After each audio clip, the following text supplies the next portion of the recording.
The trip to King Arthur Park was a yearly treat. For the fourth graders of St. Olga Elementary, Lila had been looking forward to it since her brother had gone 2 years before. 2 years felt like a long time for someone so young. It had felt like a long time to her family, too, as they had to hear her excited, rambling more often than anyone else. It wasn't often that the kids got to go on field trips. The school district didn't have a lot of money to spend on things like that, and all of the money they managed to raise usually went to building repairs or basic supplies. But the park was the one treat that they refused to take away from the children. Lila was eagerly awaiting her chance to enjoy some fresh air. She was tired of the classroom. She was tired of hearing about history and politics while she watched the paint on the walls peel. In front of her, her parents had taught her that the government was supposed to fund the school.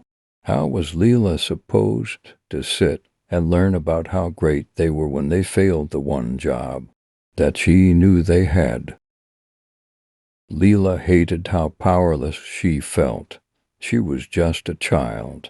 After all, she had to sit and watch as the adults around her seemed to fail again and again. She knew they were trying their best, but they just couldn't seem to effectively get things done, but she couldn't do anything either. Who would listen to her? She hadn't even finished 4th grade. She didn't even really understand taxes or how a car worked. Of course, she didn't have any power in the world. Her classroom only seemed to remind her of that fact more. That was part of the reason that she was excited for the change in environment. Perhaps the park would feel better. It was a beautiful park. The trees were large, so large that Lila couldn't even imagine how old they were. The flowers that grew at the edges of the paths were well tended and in the middle of the most beautiful bloom. The bright greens, reds, and purples were nothing like the dull off-white that the classroom walls were painted. It felt new and wonderful. The way that the brand new picture books Lila had gotten for Christmas a few years ago had felt. The statues in the park were her favorite.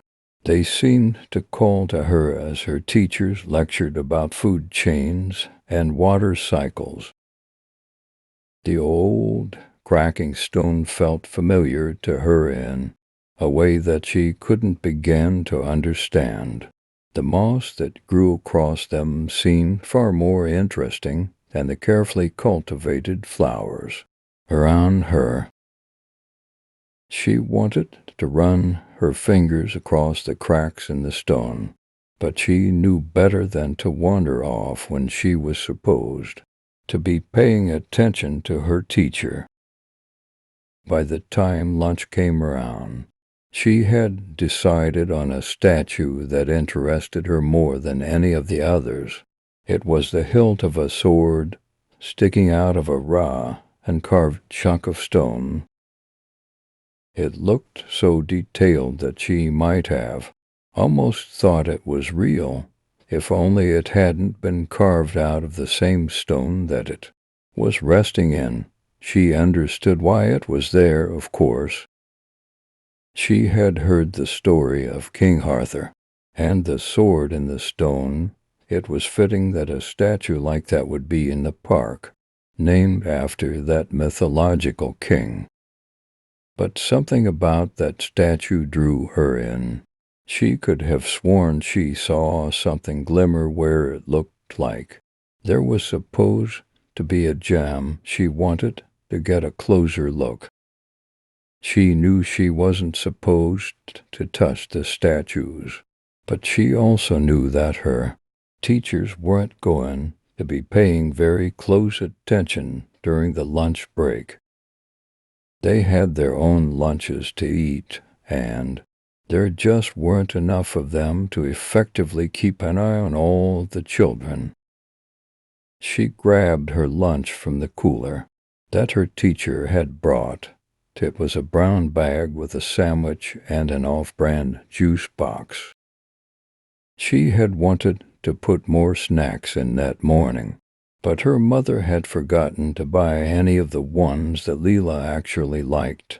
She could never really remember what Lila liked. It bothered Lila to no end that her mother barely listened to her, but there wasn't much that she could do. She wasn't even tall enough to reach where her parents kept the grocery list.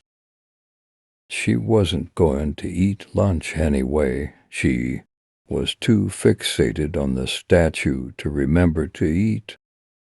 It was far enough from where the teachers were sitting that she was sure they wouldn't notice what she was doing. That was what she was hoping when she set her lunch bag down, at least, and that she wouldn't scrape her knees too badly as she climbed up the stone. The air around her felt like it was buzzing. As she began to climb, the stone under her fingers felt warmer than she had expected it to. Not hot enough that it hurt, but warmer than that the stone path that she had been sitting on earlier in the day.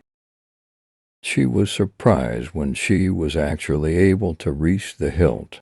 She thought she would be too short, but it felt as though the sword was the perfect height for her. Her hand started drifting towards it before she even thought about it. She didn't care to stop herself, though, in fact, everything about what she was doing felt right.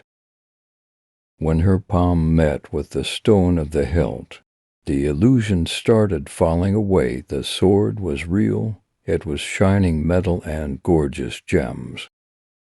The black leather wrapping the hilt looked nearly brand new, and everything about it felt like it was exactly for her. She pulled the sword out without much effort. The sword was supposed to be heavy. She knew that. It looked heavy, however. It felt like it weighed almost nothing, no more than a pencil, at least. She wasn't sure how she knew, but she knew she had power now.